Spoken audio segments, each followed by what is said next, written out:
Fala, torcedor do mais querido, tamo junto, puxei uma cadeira e a partir de agora, bora lá com as últimas do Mengão.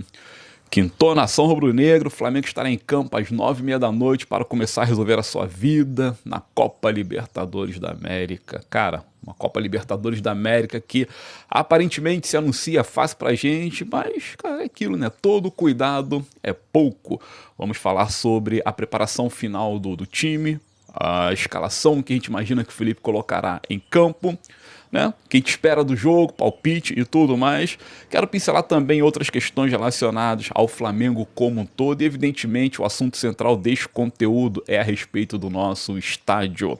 Ontem o BAP apresentou aos conselheiros o último relatório, o relatório definitivo, né, acerca do projeto, e eu quero expor a minha opinião e trazer os detalhes da reunião. Mas antes, peço que você se inscreva, gente, tá? Se inscreva aqui no canal, passamos dos 10 mil, estamos na contagem regressiva para 10.300, estamos indo de 100 a 100 agora, falta um pouco mais de 60, 66 aproximadamente, então se inscreva aí, dê o like neste vídeo, quanto mais like vocês sabem que é melhor, hypa, né? Peça aquela hypada também para impulsionar no ranqueamento, você tem 3 hypes gratuitos e assim por diante. E principalmente comenta, tá, gente? Comenta pra gente poder trocar essa ideia aí.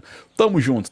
Meu nome é Fábio Saúz e bora lá falar do nosso Flamengo. Gente, o futebol é muito doido, Antes de falar na Libertadores, rapidinho, quero falar sobre o jogo do Botafogo ontem, né? Que foi aquilo, né, cara? Que foi aquilo? Botafogo ganhando por 3-0. No segundo tempo, o Mirassol busca o empate, bagulho heróico pra caramba. Sabe o que tá acontecendo, gente? Eu não sei o que rola, mas a verdade é a seguinte, pô, a gente tá vendo a Liga dos Campeões comendo solto aí, e houve na Liga dos Campeões 2 resultados, os quais eu considerei muito louco, por exemplo, Benfica e Qarabag. Benfica tava ganhando de 2-0, virou o primeiro tempo vencendo por 2-0 dentro de casa, no segundo tempo, Qarabag, aquele mesmo, o time que tava com o Juninho foi lá e virou para 3-2, impressionante, né? E outro jogo foi o da Juventus, né? Cara, 0-0 no primeiro tempo e 4-4 no segundo tempo. Porra, isso é muito esquisito, né? Eu não vou falar nada sobre bet nem nada não, mas que é esquisito é. E ontem, esse Botafogo 3-0 e depois 3-3 no segundo tempo é coisa de maluco, né? Tem outros resultados aí, se a gente ficar puxando na memória, vamos ver que o futebol tá esquisito, né? Mas enfim, deixa isso pra lá. Falando em outras questões do futebol, o Fred, meu irmão, aquele mesmo, Fred Gol, né, ídolo tricolor, agora entrou na seara de treinador de futebol, vai treinar o Sub-18 do Fortaleza. Cara, Fred foi goleador, isso aí ninguém pode negar, foi goleador e entende muito de futebol, tá? Vai treinar o Sub-18 do Fortaleza. Cara, como bons desportistas que nós somos, devemos simplesmente dizer ao Fred o seguinte: boa sorte, cara. Boa sorte e que seja mais um grande treinador. Até porque o futebol brasileiro precisa de novos treinadores, treinadores com pensamento moderno, como Felipe Luiz, como Barbieri, como o próprio Eduardo Barroca. E agora o Fred está chegando aí. Notícia esquisita para a turma do Galo, de modo muito breve. O Coelho, né? O estrangeiro desde lá quebrou ali o tornozelo, teve uma fratura, rompimento de tendão. Ontem eles enfrentaram o Bolívar, meu irmão, bagulho sinistro pra caramba. Agora já era, filho, acabou a temporada do Coelho e só Deus sabe quando ele volta. E pra falar do nosso menino Shola, o nigeriano, ontem ele entrou no segundo tempo, o jogo da Copa da Ucrânia, Dinamo de Kiev, que é o time que agora ele enverga a camisa, enfrentou o Alexandria, uma rodada pré-oitavas da Copa da Ucrânia, e o Shola saiu do banco aos 30 do segundo tempo e aos 41 fez o gol da virada. Tava empatado até aquele momento e o Shola foi lá e resolveu. Maneiro, né, cara? Maneiro. Boa sorte pro garoto. Até porque ele tendo boa sorte, o Flamengo fatura muito em cima, porque o Flamengo vendeu o nigeriano ao Dinamo por 2,1 milhões, porém por somente 50%. Então o Flamengo ainda mantém 50% do garoto conosco. É isso, legal, né? Legal. Gente, olha aqui, vamos embora falar da nossa Libertadores da América, pois hoje tem Mengão, mas antes, ontem o Palmeiras, né, vimos o Palmeiras fazer um primeiro tempo interessantíssimo contra o River Plate, e só que no segundo tempo o rendimento do Palmeiras caiu e eles acabaram cedendo um gol, então ganhou a partida por 2-1, só que eu quero pincelar o seguinte, realmente o Andreas Pereira chegou, ontem ele jogou, E a bola parada do Andreas é diferenciada. É diferenciada. O Andreas não é um velocista, não é um grande, meu Deus do céu, cracaço de bola, pensador nato, não é nada disso não. Mas ele tem uma excelente bola parada. Isso ele sabe muito bem. E ontem ele deu trabalho pro goleiro lá do River. Enfim, colaborou com o gol lá do Gustavo Gomes. Depois ele foi lá e colaborou com a jogada com o Flaco Lopes, que ontem jogou demais. Então esse trio do Palmeiras, Andreas, Flaco Lopes e Victor Roque funcionaram bem demais, pelo menos no primeiro tempo. Fica só um adendo aí para quando a gente, se porventura voltar a cruzar com eles, que seja na Copa Libertadores, imagino na final, a gente tomar todo o cuidado, porque nunca é bom ter cautela. Estamos falando de um Palmeiras que não agrada a gente, Flamengo. O futebol do Palmeiras é ridículo. O futebol do Palmeiras tem sido um futebol fracassado, porque não está ganhando nada, né? Em termos de conquistas de taça não leva a nada, mas tem jogadores realmente interessantes, tá? Então fica esse alerta aí. Eu acho que ainda tem jogo ali, tá? Tem jogo. O jogo da volta não tá decidido, não. O Palmeiras venceu lá. Realmente esse River é muito fraco, mas tem jogo. Bom, falar do nosso Flamengo, pois é o que há. O Mengão tá em campo 9h30, transmissão somente no ESPN, na Disney. E, infelizmente, tinha uma turma aí que tava acreditando que o Jorginho fosse pro jogo. Vai não, gente, vai não. O Jorginho não vai pro jogo nem hoje, nem domingo contra o Vasco, e talvez nem na próxima semana no jogo da volta na Argentina. Aquele estiramento na posterior da coxa esquerda realmente tira o cara de combate durante muito tempo. Flamengo tem um desfalque do Jorginho, do Alexandro e do Eric Pulgar. Do mais, puxando de cabeça, tá todo mundo à disposição, porém tem só uma dúvida agora acerca do Guilherme Varela, pois ele vem treinando, mas a pubalgia, tu sabe que é um problema físico que demora um pouco a curar, ele provoca uma dor meio que incômoda demais, tem essa dúvida aí. Eu vou trazer aqui a escalação, a suposta escalação, vou falar provável, vou falar suposta porque nem provável dá pra gente cravar, até porque o Felipe vem mudando o tempo todo, mas eu imagino que o Flamengo vai a campo com Rossi, Royal, Léo Ortiz, Léo Pereira e Ayrton Lucas, Saúl Ñíguez, Nicolás de la Cruz e Arrascaeta, Samuel Lino, Plata e Pedro. Essa é a escalação que eu imagino que o Felipe vai colocar a campo, embora para mim seja uma escalação ruim. Ruim por quê? Porque eu não uso nem a pau Juvenal ou Ayrton Lucas como lateral esquerdo. Eu usaria o Matias Vinha. Matias Vinha tem totais condições de estar como titular. Se não tivesse, não teria sido convocado e jogado 90 minutos lá na última rodada dessa última convocação aí de data FIFA, né, as eliminatórias da Copa do Mundo. Ele jogou os 90 minutos, então tu considera que físico, técnico e tático o Matias Vinha tem totais condições. Agora, deve ter rolado alguma coisa ali de bastidor que eu não sei. O Felipe não tá usando o cara, pô. Vem usando o Ayrton Lucas, que vem errando demais.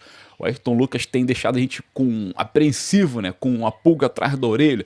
Então eu jogaria com o Matias Vinha na lateral esquerda e jogaria com o Emerson Royal, porque eu não vou botar um jogador que esteja meia boca, no caso do Varela, que é mais lateral que o Royal, mas o Royal finalmente destravou, fez um gol, jogou bem demais contra o Juventude e merecia essa titularidade. Então o meu time seria, para hoje, contando com os desfalques, o Rossi, Emerson Royal, Léo Ortiz, Léo Pereira, Matias Vinha, Saúl, De la Cruz e Arrascaeta, Samulino, Luiz Araújo, nada de Gonzalo Plata e Pedro, porque eu boto o Araújo, porque o Araújo é um cara que tem chute e finalização. Imagina-se que a postura tática do Estudiante é aquela, linha de 5, linha de 4 e um homem flutuando ali na intermediária esperando o contra-ataque. Então temos que ter jogadores que chutem, que tenham finalização, que tenham bom passe em triangulação, que se movimente, tá? E o Luiz Araújo, embora se movimente um pouco menos somente que o Plata, a finalização do Luiz Araújo é muito superior à do Gonzalo Plata, né? Chuta muito, ele tem aquele poder do corte, de meter no ângulo, ele tem uma visão muito boa ofensiva, ele serve demais os companheiros com qualidade, ele é um bom assistente também. Imagina que, para o tipo de jogo que encontraremos hoje, precisaremos desse tipo de atleta, tá? Por isso que eu jogo com o Araújo e com o Samu e o Pedro centralizado. Por isso que eu jogo com o Matias Vinha, porque junto o melhor do Ayrton com o melhor do Alexandro. Sobe demais, apoia demais, faz o estilo lateral clássico e vai linha de fundo, né? Então é um cara ofensivo que espeta. E o Royal, por ter feito gol e ter sido também um pouco agudo, também jogaria. E ambos laterais, tanto o Royal quanto o Vina, têm velocidade para recompor. Até porque uma espetada de bola para o Estudiantes pode acarretar em grandes problemas para o Flamengo. Então, para evitar, colocaria laterais com saúde física melhor. Então, esquece Varela e esquece o Ayrton, porque ele não é o físico, ali é o técnico. Então é isso, esse é meu time, essa é a postura. Flamengo indo para cima e fazendo o resultado.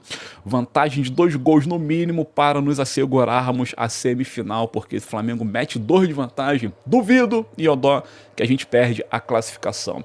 A arbitragem fica por conta da Colômbia, teremos um trio colombiano, tá aí um adendo, o Flamengo tem que tomar cuidado com a arbitragem, a gente sabe que a Conmebol geralmente traz esse tipo de árbitro para poder privilegiar aquele que fala castelhano. A gente sabe que existe isso na Federação Sul-Americana, até porque a Conmebol deve estar até aqui de ver tanto brasileiro fazendo finais e conquistando Libertadores, né?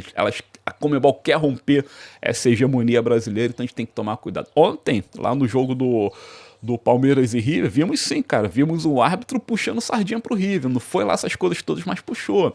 Ali não tem varmeiras não, mano. Ali não tem varmeiras não, então o Flamengo tem que tomar isso tudo como exemplo e botar a bola no chão, fazer o seu jogo, e o seu Orbap, e o senhor Boto e o seu Felipe Luiz tem que estar atento à arbitragem. Meu placar para esse jogo aí, gente, eu vou seguir a tendência que todos no meu canal estão trazendo. Todo mundo que quando eu peço placar diz a mesma coisa, 3-0 Flamengo. Então é aquela lógica, todo mundo tá pensando em 3-0 e eu vou com a galera. 3-0 Mengão, fora o baile. Ó, Maracanã lotado, não tem mais ingressos, vendemos tudo. Foram 68 mil, lá vai fumaça, espera-se um público de 69 na portinha dos 70 mil. Então o cenário está montado, a festa está preparada, valeu? Agora é só esperar a bola rolar e faremos um pré-jogo às 18 horas, convidando vocês aqui, tá? Estaremos ao vivo às 18 horas. Nação Rubro-Negra, vamos lá, o assunto principal é sobre o estádio do Flamengo, tá? É um assunto pertinente demais. Mas antes, rapidinho, tem aí uma campanha para poder arrecadar fundos para o Flamengo, para a torcida do Flamengo comprar o acervo do Dudu Vinícius, né? Dudu Vinícius, um dos grandes sócios beneméritos do Flamengo, faleceu meados do ano passado. Ele deixou uma coleção com cerca de 22 mil itens, cara. Fotos, flâmulas, camisas, ingressos, réplicas de troféus antigos, cara, um monte de coisa, autógrafos, o caceta 4. O Vinícius, ele tá com o Flamengo desde a sua infância, sempre viveu dentro da Gávea, sempre viveu no Maracanã, sempre viajou com o clube, e aquilo ele montou um acervo gigante com mais de 22 mil peças, e ele faleceu, e a Nação Rubro-Negra quer que este acervo seja preservado. Desse modo, abriram uma campanha, uma vaquinha virtual, para que, aos poucos, a gente torcida possa comprar estes lotes deste acervo e doar ao Flamengo para que seja posto no museu. Lembrando que a coleção deixada pelo Vinícius, meu irmão, extrapola tantos e tantos e tantos milhões de reais. É uma coisa realmente caríssima, porém lindíssima. Então tá aí, quem quiser ajudar a torcida a comprar o acervo do Vinícius, entra aí no Google, dá aquela pesquisada maneira e compra e doa, né? Qualquer valor ajudará bastante. Bom, o estádio do Flamengo, ontem o BAP fez aquela reunião com o Conselho Deliberativo, estava ao lado do presidente do Instituto Getúlio Vargas, o qual ajudou nesse projeto, um novo levantamento do projeto. Tinha lá outros figurões, todos importantíssimos, a turma técnica do projeto de viabilização. E aquilo que eu já imaginava acabou acontecendo. Cara, só veio notícia ruim. Só veio notícia ruim, essa que é a verdade. Para aqueles que querem o estádio do Flamengo erguido, só veio notícia ruim. Primeiro, adiamento. Segundo, encolhimento. Segundo, crescimento no valor. Quarto, mudança total no aspecto interno do estádio. E assim por diante, Bom, vamos lá, vamos esmiuçar os detalhes da coisa. A reunião aconteceu às 18h30 lá na sede social do Flamengo, com a presença de todos os conselheiros, alguns por meio virtual, videoconferência, ok?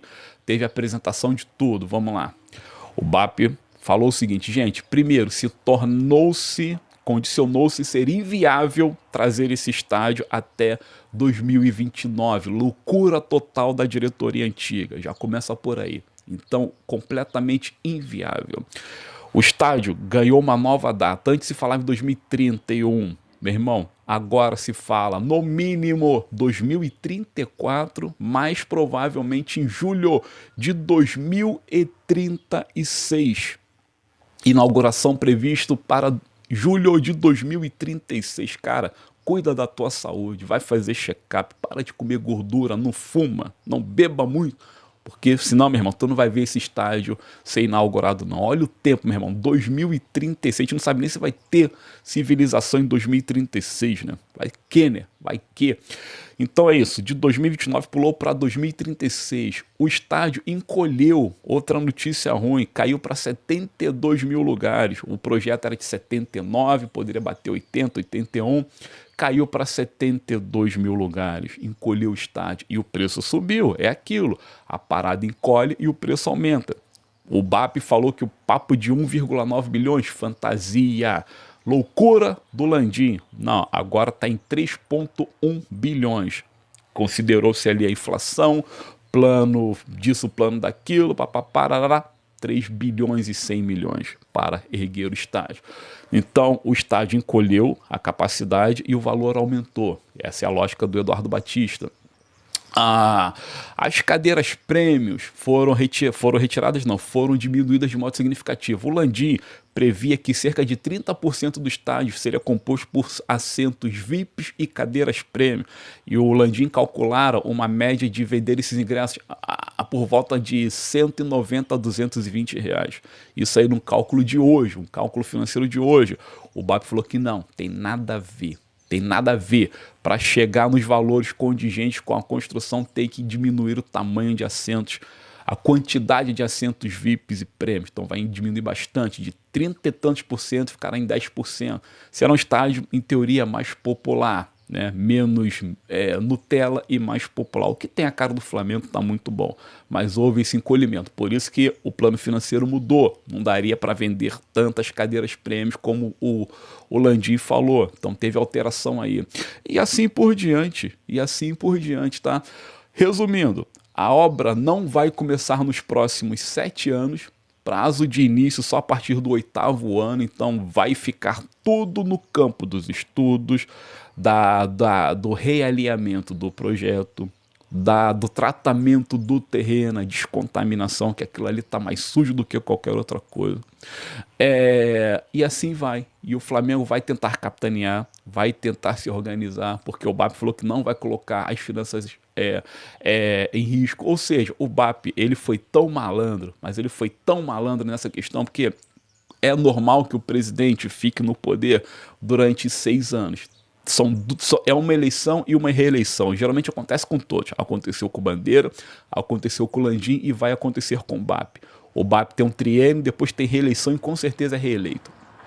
Ele diz que a construção do estádio não começa dentre 7 anos, ou seja, ele tem 2 mandatos livres para trabalhar o Flamengo como clube. Olha o pulo do gato, gente. Preste atenção agora. Ele tem 2 mandatos para trabalhar o clube, para arrecadar dinheiro, para fazer um Flamengo campeão, ter time forte, maneiro demais, beleza? Eu concordo plenamente, temos que conquistar títulos. E, meu irmão, enquanto isso, vão estar mexendo no terreno, vão estar fazendo projetinho, vão estar ganhando tempo, pão duro. No segundo mandato, por estatuto, ele tem que deixar a cadeira, ele bota qualquer outro, né, por indicação dele, que nem o Landim tentou botar o Rodrigo Dunchei, só que não conseguiu. Entra um outro presidente e o outro presidente, seja de oposição ou de situação, vai ter que segurar a problemática de dar o pontapé inicial nas obras, porque ele diz, BAP, não dá para começar a obra do estádio, a levantar o estádio nos próximos 6, 7 anos. Não dá. Então o BAP vai passar os 2 mandatos trabalhando tranquilamente, sem a pressão de ter que sentar tijolo no terreno e sim cuidar do terreno, que é diferente. Cuidar do terreno dá, mas sentar tijolo não. Então ele trabalhará tranquilo. A partir do 7º ano, o próximo presidente, que não será ele, vai meter a mão para começar a sentar os tijolos e fazer as colunas. Irmão, aí tem 3 anos para isso. E se por acaso a coisa não funcionar, o BAP volta e diz assim, ó, tá na hora de eu assumir o Flamengo de novo, porque conforme eu tinha dito, Não dava para construir o estádio, vocês viram, e até agora não saiu. O presidente anterior, no caso, seria esse aí que eu tô falando, não conseguiu erguer nada. Então tamo junto, quero ser presidente. Então ele volta, sabe? Ele tem 2 mandatos, pula 3 anos e volta para tocar o estádio. E de fato o estádio talvez seja inaugurado ali em 2036. É um plano muito fácil de tu decifrar, cara, pela ótica do Luiz Eduardo Batista. Esse cara é muito malandro, cobra criada, esperto demais. E tá certo, é assim que se faz as coisas, como político, como presidente de qualquer instituição. Agora a gente, como torcedor, tem que simplesmente se agarrar ao Mengão, ao time, à instituição Flamengo, continuar apoiando. Nossa casa é o Maracanã. Graças a Deus que temos o Maracanã, um belíssimo estádio. Pequeno, tá? O Maracanã tá pequeno, mas o estádio novo também continuará pequeno. 72 mil lugares é muito pequeno. Mas hoje temos o Maracanã. O gramado tá bonito e a Libertadores tá aí, tá? Então, sonho cancelado. Cancelado, porque se tu sonhava em ver o teu Flamengo, porra, cara, que fosse em 2030, 2031, esquece, filho, só em 2036 e quiçá. Valeu? Essas só foram as informações acerca da reunião e ao longo dos próximos conteúdos a gente vai falando mais, esmiuçando ainda mais. Valeu, gente? Fiquem tranquilos que aqui não falta informação. Muito obrigado, tamo junto. Valeu por ter assistido até agora. De novo, like, inscrição no canal e comentários. Hypado e assim por diante, gente. Clube de membros também, valeu? Quem puder ajudar, se torne membro. Logo, logo tem mais conteúdo, tem short, tem vídeo e tem a live de pré-jogo às 18 horas. Tamo junto, saudações rubro-negros e vamos pra cima deles. Lembre-se de uma paradinha muito simples. Tudo isso aqui é pelo nosso Flamengo. Valeu, gente. Obrigado.